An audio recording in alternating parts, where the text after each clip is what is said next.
मुल्क में हर साल 8 अक्टूबर को यौम भारतीय फिजाइया बड़े ही जोशो जज्बे के साथ मनाया जाता है। 8 अक्टूबर 1932 को भारतीय फिजाइया का क़याम अमल में आया।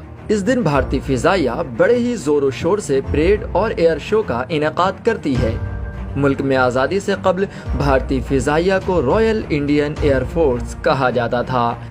इसके बाद 1 अप्रैल साल 1933 को भारतीय फिजाइया के पहले दस्ते की तश्कील की गई, जिसमें 6 RF ट्रेंड ऑफिसर और 19 हवाई सिपाहियों को शामिल किया गया। आज़ादी के बाद सर थॉमस W.N. हॉस्ट को भारतीय फिजाइया का पहला एयर चीफ मार्शल बनाया गया।